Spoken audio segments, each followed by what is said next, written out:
আর একটা হয়তো আশঙ্কা ছিল বাংলাদেশের প্রশাসনের, যে তারেক রহমান যখন বিদেশে আছেন সেই সময় কোনোভাবে শেখ হাসিনা ঢুকে না পড়েন। কিন্তু প্রত্যেক আওয়ামী লীগের কর্মীদের যেখানে দেশে যারা রয়েছেন তাদের সংখ্যা অনেক বেশি, এবং তাদেরকে কিন্তু নেতৃত্ব থেকে একটা নির্দেশ দেওয়াই ছিল যে যেখানে পারো যেভাবেই হোক প্রতিষ্ঠা দিবস উদযাপন করতে হবে, এবং সেটা করা হচ্ছে এটা দেখাতে হবে। এই কারণে নানা জায়গায় সেই হয়তো যদি কোনো একটা বিপুল জমায়েত হয়ে যায়, একটা আশঙ্কা ছিল হয়তো। সেই আশঙ্কায় সেনা, বিজিবি যত ধরনের আত্মরক্ষার প্রস্তুতি নেওয়া যায় তত ধরনের আত্মরক্ষার প্রস্তুতি নিয়েছে তারেক রহমান সরকারের প্রশাসন। আসসালামু আলাইকুম দর্শক, আমি আতিক রহমান পূর্ণিয়া স্বাগত জানাচ্ছি পূর্ণিয়ার ইউটিউব চ্যানেল এবং ফেসবুক পেজে আমাদের নিয়মিত আলাপচারিত অনুষ্ঠান খোঁজ খবরে। আমরা আমরা পর্দায় দেখতে পাচ্ছেন আমাদের সাথে আছেন আমাদের সবার সম্মানিত অতিথি, রাজনৈতিক বিশ্লেষক এবং আলোচক, আমাদের দুই দেশের ভারত এবং বাংলাদেশের পরিচিত মুখ সাংবাদিক, দিল্লি প্রেস ক্লাবের সাবেক সভাপতি জানাবুল্লাহ। দাদা নমস্কার জানাচ্ছি আপনাকে। আবার অল্প কদিনের বিরতির পর আবার আপনাকে পেয়েছি আমরা। দাদা আমরা আলাপ শুরু করতে চাই আমাদের প্রধানমন্ত্রী তারেক রহমান, বাংলাদেশের প্রধানমন্ত্রী। তিনি মালয়েশিয়া এবং চায়না ট্যুর, মালয়েশিয়া ট্যুর শেষ করেছেন, চায়না ট্যুরে আছেন এবং অনেকের আগ্রহ চায়না ইন্ডিয়া বাংলাদেশ এই রিলেশনটা তো একটা ত্রিভুজ প্রেমের মতো, এই ভালো এই খারাপ যাচ্ছে এরকম অবস্থা। ইন্ডিয়া যদিও রিসেন্টলি চায়নার সঙ্গে রিলেশন ডেভেলপ করতে চাচ্ছে বা চায়নাও চাচ্ছে ইন্ডিয়ার সঙ্গে রিলেশন ডেভেলপ করতে, অনেকের মনে একটা প্রশ্ন জাগে যে ভারত ধরুন তার দেশে ট্যুরের জন্য আমন্ত্রণ জানিয়েছিল, নরেন্দ্র মোদী আমন্ত্রণ জানিয়েছিলেন একদম সরকার গঠনের সঙ্গে সঙ্গে প্রথম দিনই। সেই ক্ষেত্রে তারেক রহমান ভারতের দিকে না গিয়ে উনি চায়না যাচ্ছেন, এবং যেহেতু বাংলাদেশ কোন দিকে হেলে পড়ছে এ নিয়ে আলাপ আছে। আজকে একটা পত্রিকার হেডলাইনও দেখলাম যে মার্কিন এবং ভারতীয় চাপ উপেক্ষা করে বা বাংলাদেশ চীনের সাথে সম্পর্ক ডেভেলপ করছে। আপনার কি মনে হয় এই ট্যুর কি আসলে ভারত বাংলাদেশ সম্পর্কের মধ্যে কোনো এফেক্ট ফেলবে, অথবা ভবিষ্যতে বাংলাদেশ চীনের দিকে হেলে যেতে পারে, এরকম কোনো সম্ভাবনা দেখছেন কিনা? দেখুন, প্রথমেই বলি যে একটা নির্বাচিত সরকার ক্ষমতায় এসছেন, যেটা তার প্রথম সফর কোথায় করবেন সেটা অবশ্যই সেই দেশের সার্বভৌম সিদ্ধান্ত। মানে সে ব্যাপারে তো অন্য কোনো দেশ কোনো নির্দেশ দিতে পারে না বা উপদেশও দিতে পারে না। কিন্তু এটা ঘটনা যে তারেক রহমান প্রথম প্রধানমন্ত্রী হওয়ার পর সঙ্গে সঙ্গেই বিশ্বের মধ্যে প্রথম নরেন্দ্র মোদী তাকে শুভেচ্ছা জানিয়েছিলেন। তারপরে স্পিকার লোকসভার যখন তিনি সফর করেন তখন তার হাত দিয়ে তিনি আমন্ত্রণ পত্র পাঠিয়েছিলেন যাতে ভারতে তিনি আসেন প্রথম সফরে। ভারতের দিক থেকে যেগুলো করার সেগুলো সবটাই তো করা হয়েছিল, কিন্তু সেগুলো সত্ত্বেও তারা সিদ্ধান্ত নিলেন এবং তিনি বিকল্প একটা পথ বেছে নিলেন মালয়েশিয়া থেকে চীন। আমি আপনাকে আগেও বলেছি মূলত ওয়ার্ল্ড ইকোনমিক ফোরামের বৈঠকে যাবেন, কিন্তু সেখান থেকে তিনি দ্বিপাক্ষিক বৈঠকও করবেন সেই সুযোগে। তো এখন এটা ঘটনা যে প্রমাণ করে যে প্রথমেই ভারতে গেলে বাংলাদেশের সরকার তারা যে অবস্থায় ছিলেন, যেখান থেকে নির্বাচিত হয়েছেন এবং তাদের সঙ্গে বিরোধী দল থাকলেও সেটা নামে বিরোধী দল, আসলে তাদেরই সমর্থক দল ছিলেন এক সময়কার জামায়াত ইসলামী, তাদের চাপে রয়েছেন সরকার। মানে কোনোভাবেই ভারতের সঙ্গে সখ্যতা দেখাচ্ছেন, যেটা প্রধানমন্ত্রী শেখ হাসিনা আগে ভারতে আসতেন পরে চিনে দিতেন। কিন্তু বিএনপি সরকারের যদি অতীত ইতিহাস দেখেন, জিয়াউর রহমানের সময় থেকে চীনের সঙ্গে কিন্তু কূটনৈতিক সম্পর্ক স্থাপনে জিয়াউর রহমান সরকারই কিন্তু সব থেকে বেশি প্রথম উদ্যোগ নেয়, এবং তারপরে সার্ককে এমনকি চীনকে পরামর্শদাতা হিসেবে করার জন্য এটা বাংলাদেশেরই প্রস্তাব ছিল, যেটা পরবর্তীকালে অবশ্য গৃহীত হয়েছে।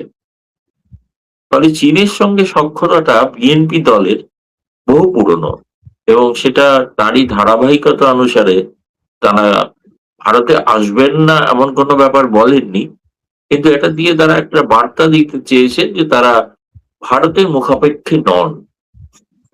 তো চীনের সঙ্গে সম্পর্ক থাকলে যুক্তরাষ্ট্রের একটা বড় অবদান আছে বাংলাদেশে।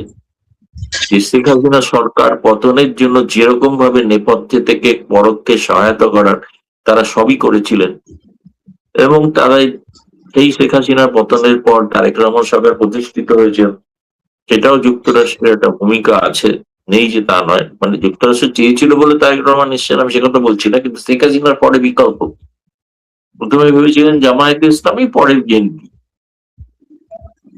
তো এখন এই কারণে আমার কাছে যেটা মনে হয়েছে সেটা হচ্ছে নিঃসন্দেহে আহ, এখন গত কয়েক মাস ধরে তারেক রহমান সরকার ক্ষমতায় আসার পর থেকে ভারতের তরফ থেকে যে যে সহযোগিতার হাত বাড়ানো হয়েছে। আপনি সহযোগিতা বলতে গিয়েছেন কি ধরনের সহযোগিতা? ভারত কি করেছে?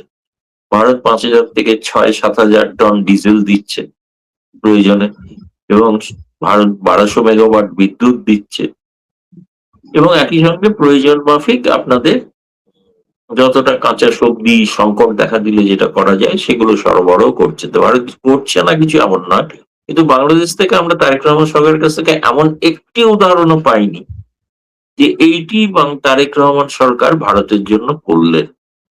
সেরকম কোনো উদাহরণ কিন্তু এই মাসের মধ্যে নেই। দ্বিতীয় কথা বলে প্রথম পর্যায়ে শেষ করি, সেটা হচ্ছে আপনি বলছেন এটাতে দুদেশের সম্পর্কে প্রভাব পড়বে কিনা। এটা আগাম ভবিষ্যৎবাণী করা যাবে না, তবে এটা ঘটনা চীনের সঙ্গে বাংলাদেশের যে সম্পর্কগুলো হবে, বিশেষ করে নিরাপত্তা এবং সীমান্তবর্তী এলাকা বা প্রতিরক্ষা কিংবা তিস্তা সংক্রান্ত, এগুলো যদি ঘটে তাহলে নিশ্চয়ই ভারতের উপর তার একটা প্রভাব পড়বে। সেক্ষেত্রে ভারতকে তখন বিকল্প কোনো পদক্ষেপ নিতে হতে পারে, কিন্তু আগ বাড়িয়ে বলা যাবে না যে আমরা তো এখনো জানি না কি ধরনের চুক্তি স্বাক্ষরিত হতে চলেছে। তবে সেই চুক্তিগুলোতে ভারতে কোনোভাবে প্রভাব পড়বে কিনা সেটা দেখার অপেক্ষায় আমাদের থাকতে হবে। পূর্ণিয়া সাহেব। দাদা, চীনের সাথে তিস্তা চুক্তির ব্যাপারে সরকার কিন্তু খুব স্পষ্ট অবস্থানই জানিয়েছে, তারা তিস্তা প্রকল্প করবে। সেই ক্ষেত্রে যদি তিস্তা চুক্তিটা হয় এবং আপনি বলছেন যে ভারত বিকল্প ব্যবস্থা নেবে, তিস্তা চুক্তি হয় যদি এর প্রভাব কি পড়তে পারে, এবং আপনি যে বিকল্প কথা বললেন সে বিকল্প কি ধরনের বিকল্প?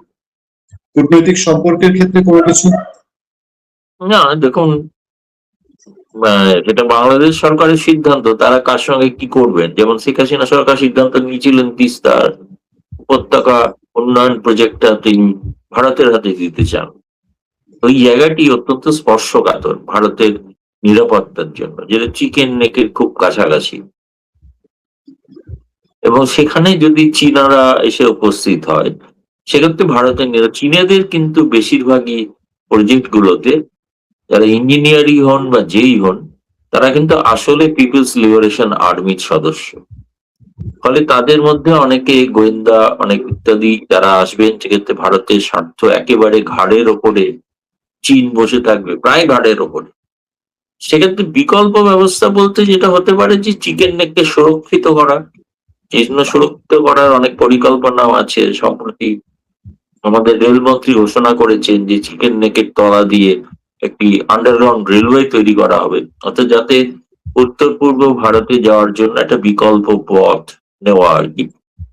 তো পরিকাঠামোগতই সম্পর্ক এখন, মানে আর অন্য কি ধরনের সিদ্ধান্ত নেবেন ওইটা বলছি। সমস্ত প্রকল্পটা আগাম না জেনে কি ধরনের, তাতে আদৌ ভারত প্রভাবিত হবে কিনা এটাও তো জানা দরকার আছে। এটা ঘটনা চীনের হাতে এই মুহূর্তে যতটা, কিন্তু আমি মনে করছি যে তারেক রহমান সরকার যতটা আশা করছেন, মানে সামগ্রিকভাবে যে আর্থিক মন্দা, এই মন্দা কিন্তু চীনের ওপরেও পড়েছে।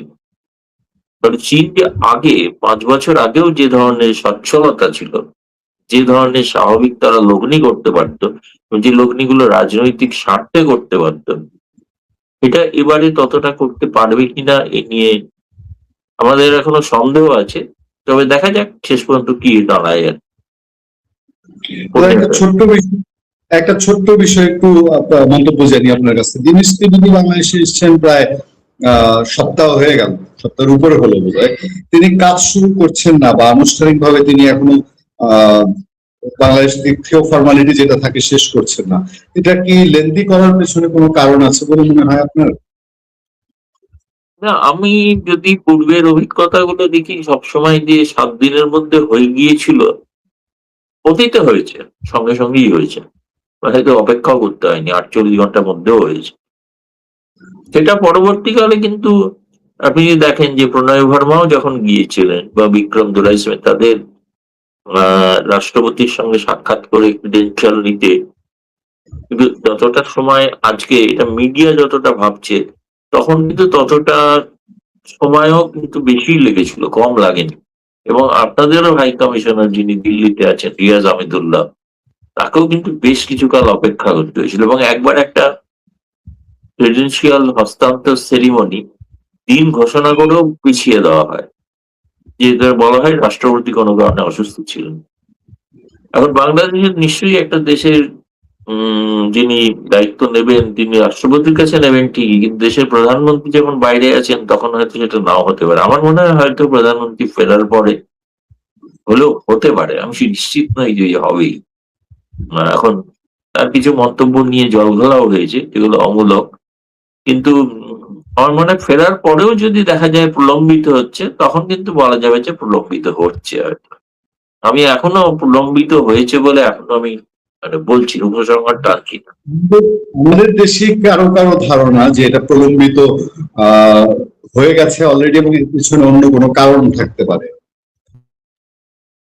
না, অন্য কোনো কারণ সেই জন্য বলতে যেটা তো স্বাভাবিকভাবে যেটা বলা হচ্ছে যে নেতৃবৃন্দ আসার পর তার কিছু মন্তব্যের কিছু ব্যাখ্যা বাংলাদেশের কিছু দক্ষিণপন্থী উগ্রপন্থীরা করেছে আর কি। তারা অন্যভাবে ব্যাখ্যা করেছেন যে এটাতে তিনি দুই বাংলাকে মিলিয়ে দেওয়ার কথা বলছেন কিনা, বাংলাকে ভারতের সঙ্গে মিলিয়ে দেওয়ার কথা বলছেন কিনা, 140 কোটি এবং 20 কোটি বলেছেন, তিনি কি বৃহৎ দাদা সুলভ কোনো মনোভাব দেখালেন কিনা, এই প্রশ্নগুলো হয়েছে। কিন্তু এই প্রশ্নগুলো তার কথার মারপ্যাচের মধ্যে, তিনি যদি প্রকৃত মানে পেশাদার কূটনীতিবিদ হতেন তাহলে ওই ভাষাটাই হয়তো অন্যভাবে বলতেন।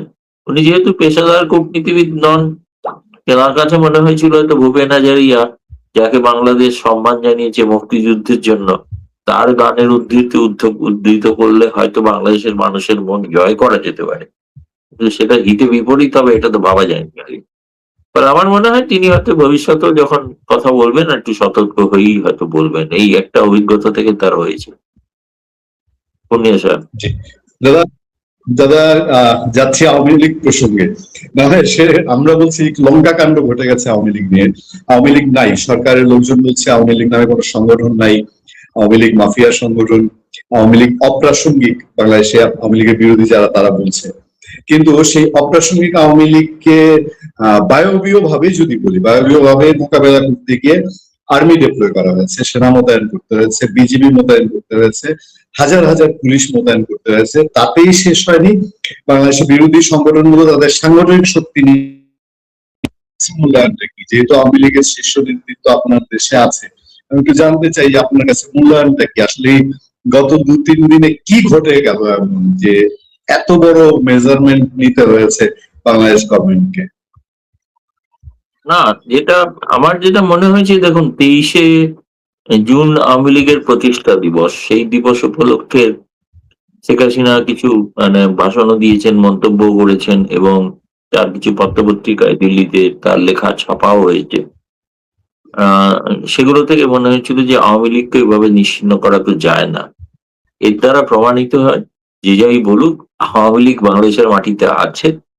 বাংলাদেশের মাটির তাদের গভীর শিকড়ে প্রথিত আর কি তাদের পার্টির আদর্শ, এবং সেই আদর্শে বহু মানুষ দীক্ষিত, এবং এটা ঘটনা তারা যে কোনো সময় ঘুরে দাঁড়াতে পারেন, তারই একটা ঝলক সেই দিন হয়তো দেখেছেন। যে কারণে এটা রাজনৈতিক নেতারা মুখে যাই বলুন যে আওয়ামী লীগ বলে আর কোনো অস্তিত্ব নেই, শেখ হাসিনা ফিরে আসার কোনো সম্ভাবনাই নেই, কিন্তু তাদের অ্যাকশন প্রমাণ করছে যে কোনো মুহূর্তে শেখ হাসিনা ফিরে যেতে পারেন হয়তো।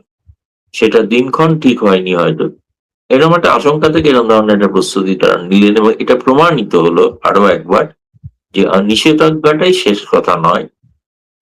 এবং নিষেধাজ্ঞা তো অতীতে আওয়ামী লীগকে তো বহুবার করা হয়েছে, তাতে কি আওয়ামী লীগ দলটা তো বহু আগে মুছে যাওয়ার কথা ছিল, তাই না? তো তারা কি মুছে গিয়েছিল? বঙ্গবন্ধু হত্যার পর তো আওয়ামী লীগের অস্তিত্বই ছিল না, একটা কাগজে কোনো আওয়ামী লীগের কথা, বঙ্গবন্ধুর কথা প্রকাশিত হতো না, বরং প্রকাশিত করলে সেই সংবাদপত্র বন্ধ করে দেওয়া হতো, সেই সাংবাদিকদেরও নির্যাতনের মুখোমুখি হতে হতো। তার পরবর্তীকালেও যত সেনা শাসন ঘটেছে বা সেনার নামে তথাকথিত রাজনৈতিক শাসন, সবগুলোতেই বারবার আওয়ামী লীগকে নিষিদ্ধ করা হয়েছে। তাহলে তো এতদিন পরে একটা পার্টি যে রাষ্ট্রের জন্মের সঙ্গে যুক্ত, যার ইতিহাস, তাকে কোনো একটা প্রশাসনিক আদেশে নিষেধাজ্ঞা করে উঠিয়ে দেওয়া যায় না, কারণ ওটা মানুষের মনে আছে, হৃদয়ে আছে। ফলে যাতে যে কোনোদিন প্রস্ফুটিত হতে পারে, যেমন 23শে জুন আংশিক হলেও হয়েছে, ভবিষ্যতে আমার ধারণা আরো হবে।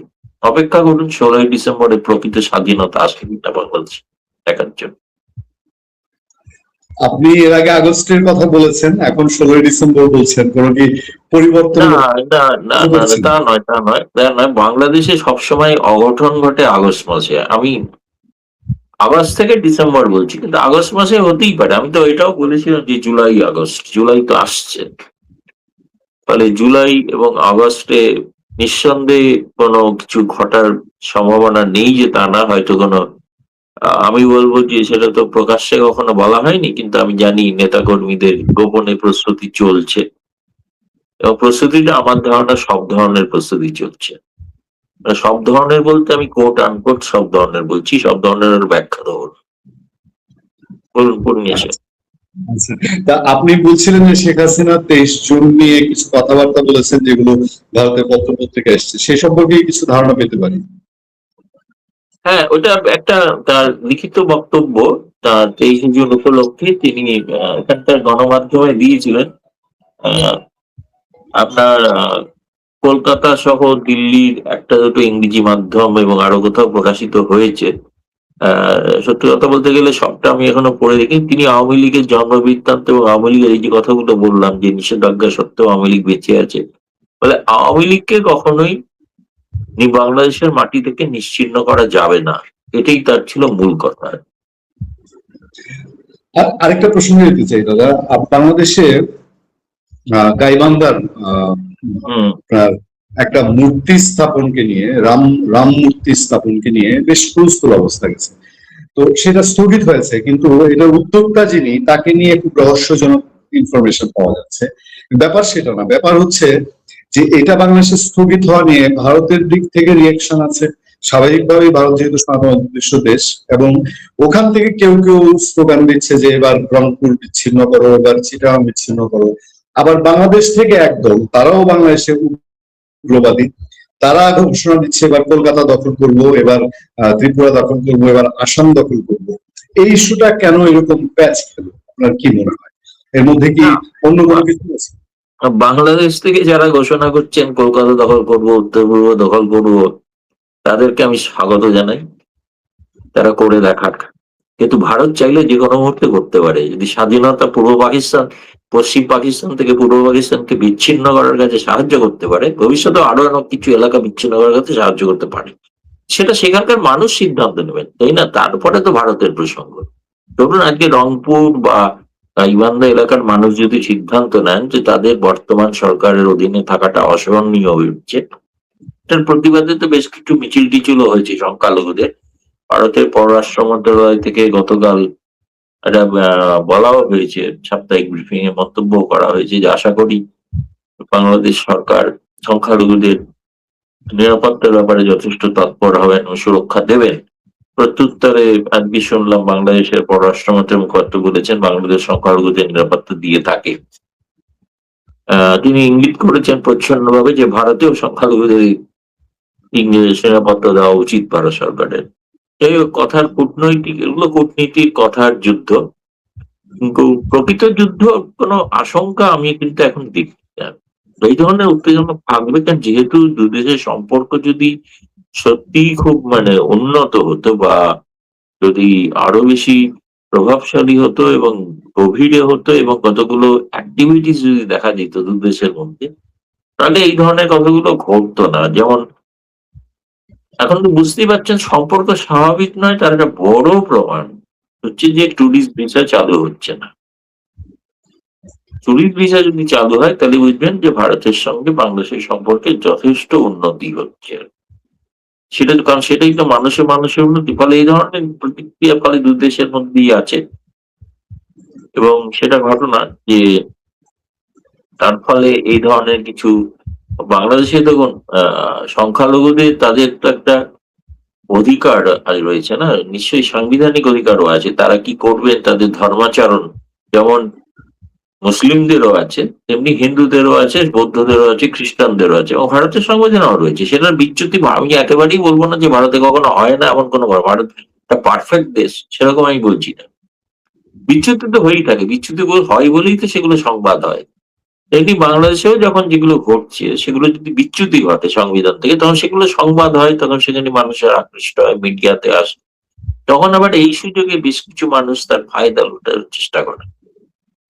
সেটা একটা আগেও আমি দেখেছি, এমনকি আওয়ামী লীগ সময়ও দেখেছি, মানে এখনো দেখছি, তারই ধারাবাহিকতা চলছে। সমাজে এই অংশটা বাংলাদেশে রয়েই গেছে, এবং সেটা 1971 থেকে তারা আছে, যারা চায় না ভারতের সঙ্গে বাংলাদেশের সম্পর্ক উন্নত হোক। আর বলুন পূর্ণিয়া স্যার।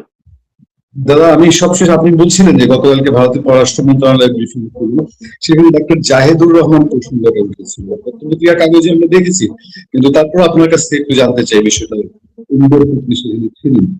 যেটা বাংলাদেশ যেটাকে মনে করেছেন, বা জাহিদুর রহমান যেটা মনে করেছেন যে তার প্রতি এটা অপমান করা হয়েছে বলে, কিন্তু ভারত সরকার বলছেন যে তাকে শেষ পর্যন্ত তাকে ভারতে প্রবেশের অনুমতি তো দেওয়া হয়েছিল, কিন্তু তিনি সেই অনুমতিটা না গ্রহণ করে তিনি ফিরে গেছেন স্বেচ্ছায়। এটা একটা। দ্বিতীয় কারণ ছিল, তিনি বাংলাদেশ তারা দাবি করছেন যে তারা ভারত সরকারকে জানিয়েছিলেন যে একজন মন্ত্রী পর্যায়ের ব্যক্তি যাবেন। তো মন্ত্রী পর্যায়ের ব্যক্তি এলো, প্রত্যেকটা মানুষকেই তো তার পাসপোর্টটি দেখাতে হয়। ফলে তিনি একটি অর্ডিনারি পাসপোর্ট দেখিয়েছিলেন। এটা আপনাদের দেশে বোধহয় সবুজ পাসপোর্ট। সবুজ রঙের পাসপোর্টে তার ভারতে প্রবেশের জন্য একটা সার্ক ভিসা স্ট্যাম্প ছিল আর কি। সার্ক ভিসা ভারতের বক্তব্য হচ্ছে, তাদের তো তারা যখন দেখে যে সার্ক ভিসা, তখন খোঁজ নিতে থাকে যে সার্কের কোনো বৈঠক এখানে আছে কিনা। জানতে পারে সার্কের কোনো বৈঠক নেই। তিনি এবং খুব জুনিয়র লেভেলের অফিসার তো এয়ারপোর্টে থাকে, খুব সিনিয়র লেভেলের তো নয়। ফলে তার কাছে মনে হয়েছে যে তিনি ভিসার স্বাভাবিক যে নিয়ম সেটাকে উল্লঙ্ঘন করছেন। যেমন তিনি যদি ট্যুরিস্ট ভিসা নিয়ে আসতেন, তাহলে মেডিকেলের জন্য যেতে পারেন না, মেডিকেল ভিসা নিয়ে এলে ট্যুরিস্ট ভিসা নিতে পারেন না।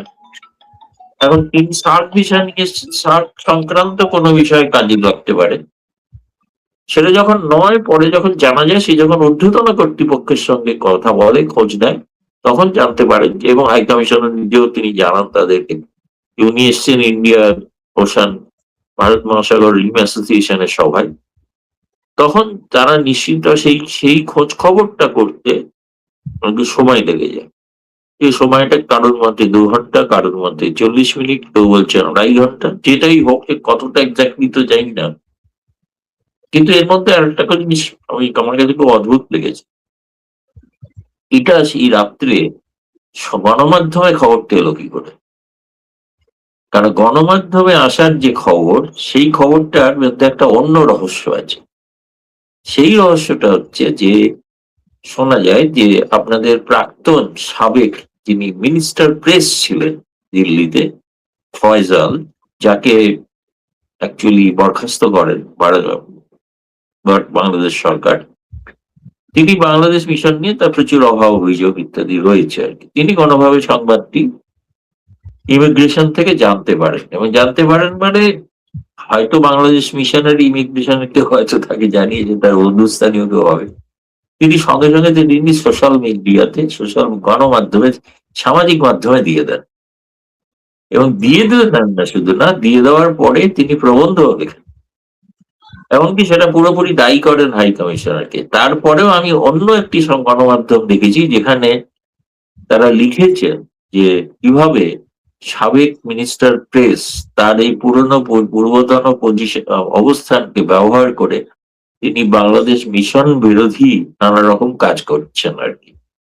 মানে এটা ভারতীয় গণমাধ্যম জেনেছে পরে, সবচেয়ে আগে জেনেছেন উনি, ফয়জল, এবং তিনি জেনে তিনি পোস্ট করার পর, ফলে এটার মধ্যে একটা বাংলাদেশের আভ্যন্তরীণ কূটনৈতিক প্রতিযোগিতা বলেন, রেষারেষি বলেন, ঈর্ষা বলেন, এবং কাউকে বিতাড়িত করার পর তার ক্ষোভ বলতে পারে, তিনি বাংলাদেশ ভাষার জন্য একটা ইস্যু তৈরি করতে দিয়েছে, ইস্যু করে ফেলেছে। এটা ঘটনা। কিন্তু তবুও আমি বলবো যে একজন মন্ত্রী হিসাবে তিনি অবশ্যই তার যে যোগ্য সম্মান পাওয়া উচিত ছিল। তিনি ফিরে গিয়ে কিন্তু বলেছেন যে তিনি ভারতে আবার যাবেন। গেলে আশা করব যে তিনি প্রপার একজন ডিপ্লোম্যাটিক পাসপোর্ট নিয়ে, মানে লাল পাসপোর্ট নিয়ে আসবেন। কারণ তিনি আসতেই পারেন অন্য ভিসায়, অন্য পাসপোর্ট নিয়ে, কিন্তু সেক্ষেত্রে কিন্তু ওই ভিসার যে কতগুলো নিয়ম থাকে না, ডুজ এন্ড ডোন্টস, কি করা যাবে কি করা যাবে না, এটা তিনি সাংবাদিক থাকাকালীন হয়তো জানতেন কিনা জানি না আমি, নিশ্চয়ই জানেন। আমরাও যখন কোথাও যাই তখন কোথাও মানে যে ভিসাটা নিয়ে যাই সেই ভিসা সংক্রান্ত বিষয়ে কাজ করতে পারি, অন্য কোনো বিষয় নিয়ে কোনো দেশেই নয়। সেটা প্রত্যেকটা দেশেরই ভিসার একটা নিয়ম আছে। ফলে আজকে আমি শুনলাম বাংলাদেশের পররাষ্ট্র মন্ত্রণালয় ভারতের পররাষ্ট্র মন্ত্রণালয়ের বক্তব্যকে খারিজ করেছেন, কিন্তু তারা যে চিঠি দিয়ে জানিয়েছিলেন, সেই চিঠি থেকে লিখেছিলেন যে উনি কিন্তু কূটনৈতিক পাসপোর্ট নিয়ে যাচ্ছেন না, উনি সার্কের ভিসা নিয়ে যাচ্ছেন, আপনারা দয়া করে অনুমতি দেবেন। সেটা বোধহয় চিঠিতে লেখা আছে কিনা আমার সন্দেহ আছে। চিঠিটা দ্বারা প্রকাশ করলে জানি, চিঠিটা আমি জানি, চিঠিটা আমি দেখেছি, এই চিঠিটা আমি দেখেছি, কিন্তু সেই চিঠিতে সার্ক ভিসার কথা উল্লেখ ছিল না। তিনি মন্ত্রী হিসেবে যাচ্ছেন এটা জানানো হয়েছে, কিন্তু যদি এটাও লিখতেন যে তিনি যাচ্ছেন সার্ক ভিসা নিয়ে, ফলে আপনাদের ইমিগ্রেশন অফিসিয়ালদের একটু অ্যালার্ট করে দেবেন যে উনি মন্ত্রী পর্যায়ের লোক এই সম্মেলনের জন্য যাচ্ছেন, যদিও তার একটা সার্ক ভিসা রয়েছে, তার কূটনৈতিক পাসপোর্ট এখনো তৈরি হয়। এটুকু জানিয়ে দিলেই আমার মনে হয় না কোনো আর জটিলতা হবে। পূর্ণিয়া সাহেব, থ্যাংক ইউ ভেরি মাচ দাদা, থ্যাংক ইউ ভেরি মাচ। ভালো থাকবেন, সুস্থ থাকবেন, আপনার সার্বিক মঙ্গল। আজকের মতো বিদায় নিচ্ছি। জি দর্শক, আপনাদেরকে বিদায় জানাচ্ছি আজকের মতো। আমি আতিক রহমান পূর্ণিয়া। ভালো থাকবেন, সুস্থ থাকবেন। আসসালামু আলাইকুম।